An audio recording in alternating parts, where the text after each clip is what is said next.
Oh, here we go. So throwing the bottle, we'll revisit the 6-inch cylinder. So once you're centered,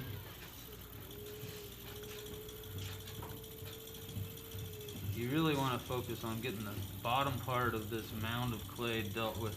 So everything that touches this wheel, it's kind of like the toughest part to get to, because your left hand is always going to deal with the bulk of this action, right? So don't forget, like right on the wheel head, so these right fingers can get down there and deal with it. And once this thing has been centered well, instead of that low, wide mound that you were working on with the bowl, it can be a little taller, more hemispherical, I guess. But really get that part. And then when you're making your hole, you're not leaving anything to trim. We're gonna roll and tap these, just like you finished your cylinders, right? So the floor is gonna be about the same thickness as your wall. And we're shooting for a 1/4 inch or less, right? Give yourselves about 3 pounds of clay now. You don't want a tiny little cylinder. You want to get that up to about 6 inches or greater. But the diameter of your floor is really important because it's going to set you up for the rest of the form. The wall needs to be 6 inches or taller, right? The diameter of your shoulder needs to be greater than the diameter of the floor or the foot, right? And then the lip needs to be smaller in diameter than the foot. So that's the criteria. 6 inch wider shoulder than foot, lip narrow than the foot. So if I make a really wide foot right now, that's going to mean my shoulder is going to have to be wider than that, right? So there's a lot of possibilities. You can make vases, bottles, sculptural expressions. It's just got to go out and then back in. It's a complex curve. But you got to get the cylinder first. And that's why you guys practiced so many cylinders a month ago, or a couple weeks ago, I guess. So really try to get that cylinder. But because we're altering the shoulder and the neck, try to really leave enough meat up in the top part. It's hard to get this thin down here, but we really want to focus on getting the base up into the wall. So start on the wheel head. You saw how much I'm digging in down low on the wheel, and I'm really pushing in with this outside hand. But again, be careful up in here. This part is so easy to get thin in the beginning. We don't want it thin. Like I'm just pushing it in right now. I'm not making it thinner. So that pressure is really coming with the outside hand, trying to get that wall to move up. Keeping my diameter in. I'm on the wheel. I'm pushing in with that right. And I'm just trying to taper that thickness down low. I'm kind of squeezing back a little bit with my left. I'm really trying to thin the wall down here, but now that I'm in the upper half of this, I'm not squeezing back with that left. I'm just simply letting that left hand ride along and smooth that wall as it's moving up. So once you get your cylinder established, and you've got, I got a little meat down here holding that wall up. My floor is pretty narrow. It's only like 2 inches wide maybe. So this will eventually become a very small foot, right?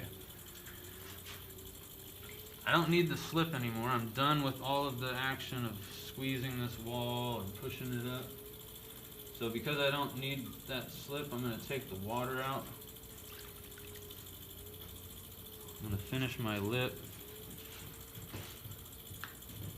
I'm going to take the slip off the wall.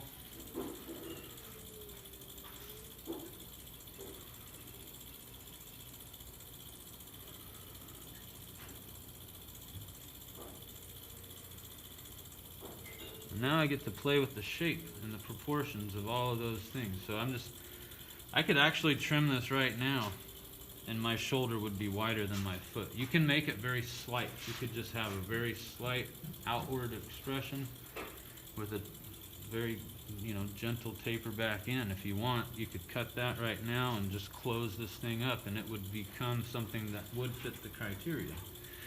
You could stretch it out just slightly, and still trim that foot, But the challenge is all going to be in like, how do you expand this and then bring this back in? And that's why I preserved a little bit of thickness up in here. If this was paper thin, not only would it be challenging to make my shoulder, because I'm going to expand that, it's going to get thinner.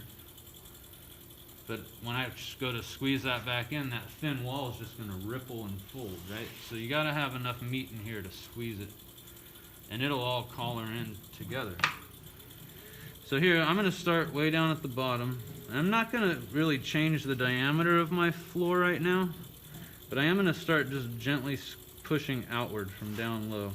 And it's not much, but it's... Now I'm really starting to move that wall a little bit. My inside hand is above my outside hand. My left finger's like actually over here, and my right finger's maybe an inch away from it and slightly lower. So I'm really not squeezing the wall, I'm just expanding the wall and kind of texturing the outside with a very light touch of the right finger.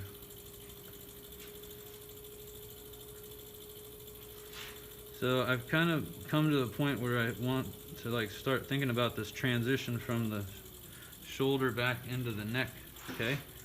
So this is like a very slight curve, but it grew in diameter. It's definitely going to be a form that fits that criteria, right? So now I can just sort of tailor that up, or you can take a stick even. That one. Maybe I just want to give it all like the same texture right now.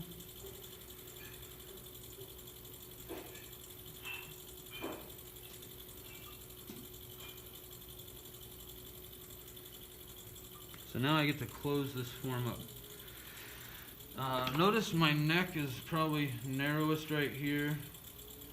The lip it's kind of like flaring outward. It's very subtle, but the first thing that I want to do before I start closing this is I want to get that lip to knock inward just a little bit. And that way, well, it's even got a little rise right there. So I'm going to make this as straight as I can in an inward pitch. So I'm going to hit that wide spot there. And those two subtle little shifts now made this the widest part with a pretty much straight line going from my shoulder to my lip. Now I can be really aggressive with this collar. I'm going to finish the lip. Make sure if the lip's not level, cut it with your needle tool, make it level, and then finish the lip. So now with this sponge, I don't want all this water running inside, I don't want it running outside, but I want to get it slippery. So use your sponge and just put it on the upper part, above the shoulder, because this I want to stay firm and sturdy. And I can't get it out of there if I drizzle any water down inside. So now, be aggressive. You know, start at the point you want it to transition.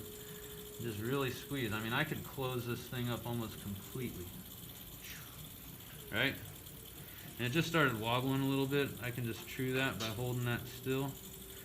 Anything that's uneven up in the top, you can cut off right now. Before you finish your lip, you know, maybe I wasn't perfectly centered or whatever. So you can trim that. At this point, you should have just like this dome shape. And if you want to make really tall bottles, you can throw little tiny cylinders and just have them over here. Like I could just put a little cylinder on there right now and have a really tall bottle. If you want to do that, feel free. But if you want to just finish this and work on this shoulder and the neck, I'm just putting one finger as far down in here as I can. So my middle finger is the longest one. It's going to be down at that transition where I got it all slippery. So I'm just kind of lifting up with that left hand and making this an arch sort of dome shape. My right finger is just slightly above that left finger, and I'm going to start closing that in to make a neck.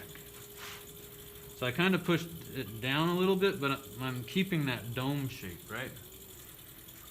In this transition from that shoulder into the neck, you kind of want to just keep that a slope. You know, it's sloping upward and inward until you know, if I made a hard angle right there, That would be a move like right near the end if I wanted to define like a place where this stops and then that starts. Once you make that abrupt mark, that weakens that point. You can't really work the lip anymore. So really take this time. Even though I've met the criteria, it's still just kind of a generic shape. And I have all this opportunity to do something up here and I could make this super tiny and this would all become seemingly bigger.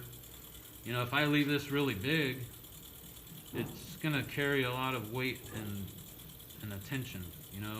Where's the emphasis? If this is almost as big as this, there's really not one or the other. So if I really reduce the size of this, it'll pronounce the volume of the body.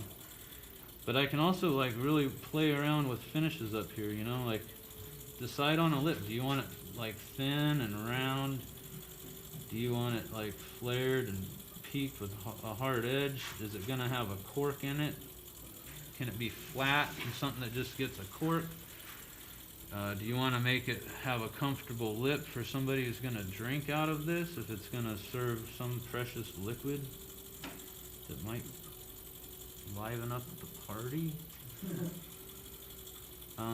So all of that needs to be thought about. Diameter, lip, surface, texture, line, edge. And you can get, you know, kind of creative. Use some tools, you know.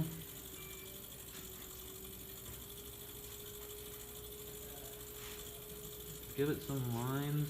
I don't know, give it some textures.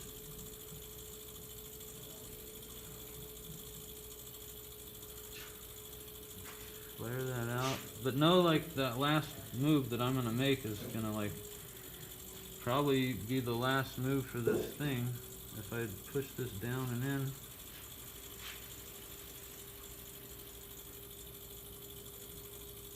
Like that weakens that transition, so like whatever I just did, like that's gonna be that.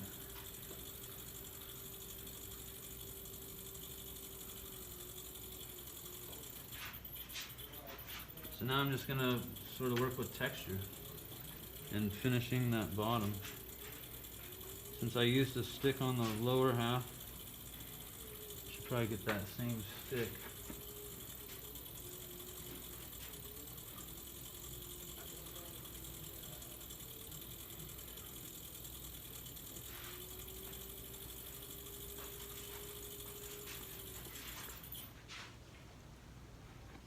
Now I just have to remove the clay down here. That's a lot thicker than everything else, and it was there for a reason because it's been holding this thing up the whole time. Now I don't need it. I don't want it to flare back out at the bottom. My inner shape is actually like all convex, right? The whole thing's moving out. Notice how that transitions from convex to concave right down in here. Well, I'm just going to trim that off to get the wall back to the even thickness. And it's going to taper that shape so it just all rolls down and into the floor. And you just use this stick like you were doing on the cylinders, right? So I hold it like a pencil. I've never filmed this. It's called the pencil rifle rudder plow. You hold it like a pencil. You aim it like a rifle. So I'm sighting down this barrel. When it cuts through the clay, it's going to navigate itself depending on the angle of your blade. So it behaves like the rudder of a ship that can steer through the liquid. This is a really dull stick. Does anyone have a sharp stick? When you're using this, my advice, instead of pushing straight down, push down at an angle every time. And you hone your blade while you're using it. You got a sharp stick? So yeah, that's the plow right there.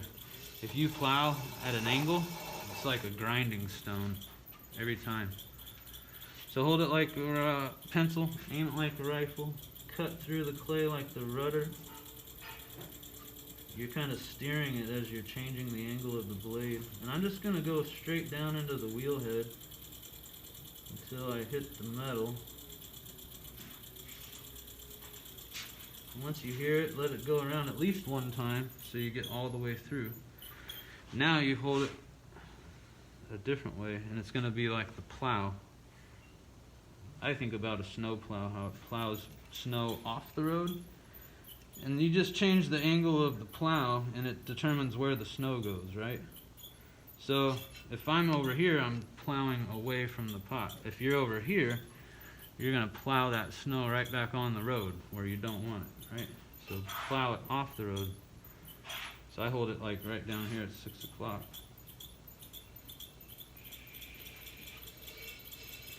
And if you plow at an angle, you sharpen your blade. If you plow straight down, it just makes it dull. But you take these out to a kick wheel. Those Lockerbie kick wheels have the concrete flywheel at the bottom. You get that thing spinning, or even this one, but Ash is on it. Get that concrete spinning, and you can sharpen this in like 2 seconds. Anyway, now that it has no slip, I'd get myself a clean wear board.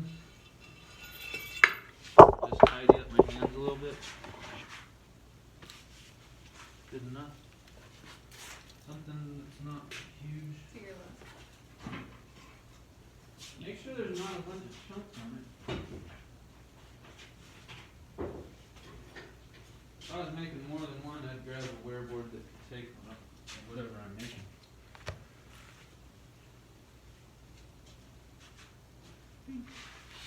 And I'll just roll and tap that foot once it's leather, and it's done. And it's done.